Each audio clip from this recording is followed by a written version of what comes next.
3, 2, 1, go.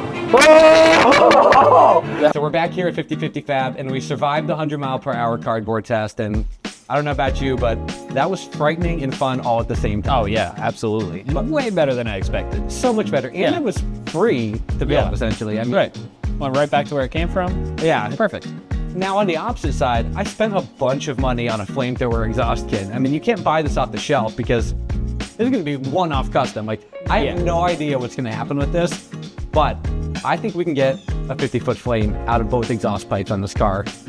And here's the setup. Here's some of the parts we're going to do. We're going to be doing a maybe gasoline diesel injected flamethrower. Play with that a little bit and see what we like, but yeah, we got some options. Yeah, we'll tune with the cloud. We'll see what kind of flame we can get out of it, but there's some parts in here from some beer brewing that you might see and some ignition components. Yep. And the game plan is we're gonna fill these tanks with gasoline, and each one's gonna get mounted to the back of this car. And we're gonna pressurize these tanks with a CO2 bottle. This will help for a few reasons. This bottle, being CO2, is an inert gas. So if we get any back flames back into these tanks, it'll be extinguished, and it acts like a fire extinguisher for this entire system. So we're trying to build some redundancy and safety, which we're gonna need all the help we can get to safety with this build. Sure. This is not a safe thing, so a little bit goes a long way. Yeah, absolutely. Yeah. Yeah, and we have a pressure washer nozzle. Now this isn't, some people do injection through like a power washer and use a pump. This is a wand for like one of those pump weed sprayers, mostly because it's all metal, and that's something key too. That all metal tip on this wand will hopefully keep it from melting. And that's one thing we've seen when other people have done flamethrower, like diesel flamethrowers, these tips melt. So this is all metal. We're hoping to avoid that problem right out the gate. And on top of that, we're mounting it in the exhaust itself because we want flames out the exhaust, not just flames shooting all willy-nilly. So having it in there and surviving is important. Super important. Yeah, we're gonna take inside the exhaust pipe. We're gonna be using, for example, this nozzle will get mounted inside the exhaust pipe, right down that center. So hopefully, once we start revving the engine and we hit that switch, we're shooting gas right out the back, and then we're using this ignition system over here. Yep.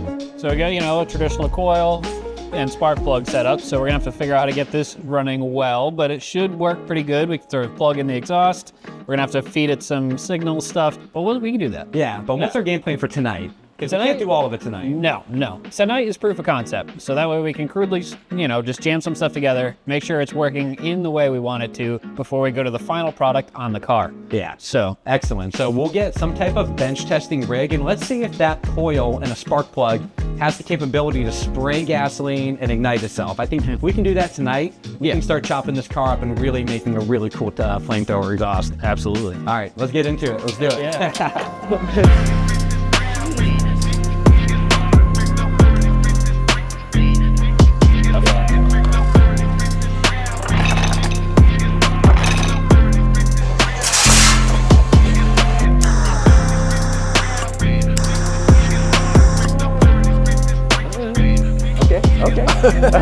She's a squirter. Okay, this is a little bit aggressive of a stream. That's a bit much, yeah. Okay, so let's tighten this down. Okay. A little atomization. This is good. That's about good. Right. What does more pressure do? It should, get way better. Not that much better. Not that much better. I was expecting way better. I'm happy with this nozzle though. That's good. This is really good. Yeah. Okay.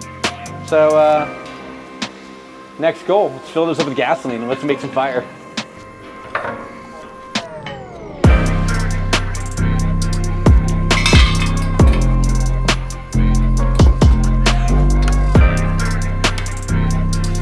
Yes! Fire!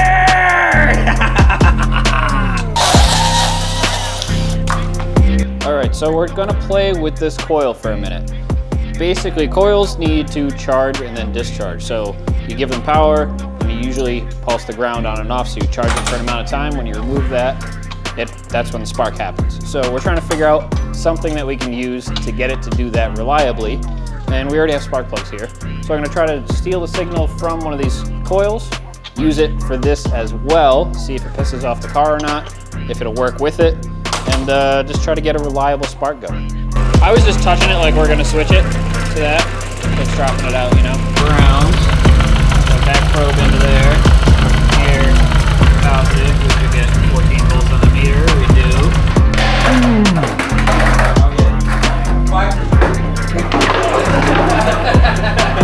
We're getting our fire clothes on, that way in case we go up in flames, we're not going to totally get roasted.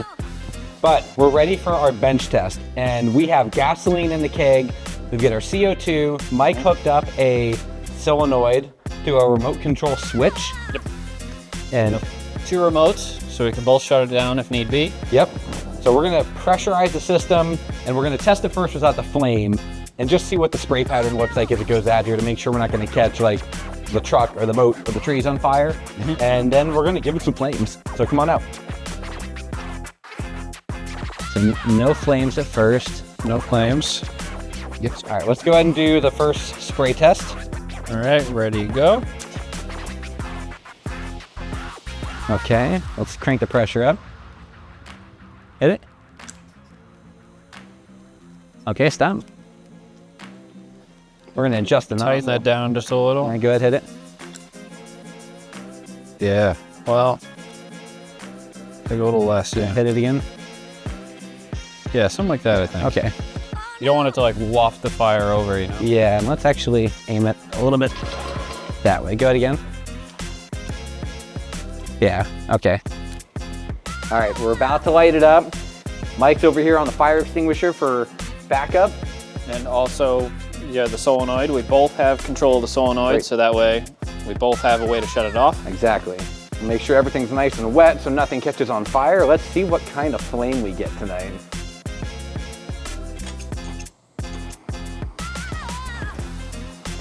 We ready?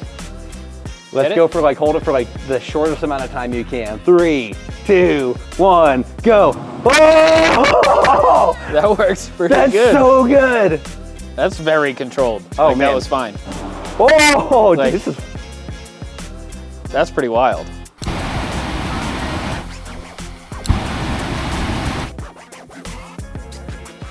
Preliminary testing went well. Everybody's Great. alive, which is good. Yeah, we But made it. also, we learned a bunch of things. So, you know, we figured out the nozzle pretty well. That's pretty dialed in. We played with pressures quite a bit, got that pretty dialed. Solenoid works great. We can like toggle it on and off pretty well. So overall, I think it's pretty solid. Yeah, we learned, so I think that was the most important thing. We learned so much about the spray pattern. We learned about some extra safety mechanisms we need for extra shutoff valves in case of worst case scenarios. Yep. We learned how wind affects the spray pattern, and we learned about how the spray pattern and pressure affect each other. So I think we're ready with, we have the ideal amount of pressure, the right cloud of gasoline. Yep. We do need to try a few different fuel mixtures. Yes. So we did have some gasoline overspraying, not getting burnt. So we're going to try to do some gasoline and diesel, or gasoline, kerosene. Yeah, do some blends there, but we're testing with realistically the most dangerous one right off the rip. So we kind of got a handle of that. Everything from there will be safer. Yeah, so. Absolutely. Well, that's the wrap of day one. I think we got to where our goal was today. We got this bench testing rig set up. The next thing we're going to do is we're going to get it in the car, we're going to turn it on, and we're going to hit that rev limiter and spray some fuel. So stay with us for the next episode. Like and subscribe. Thanks for watching.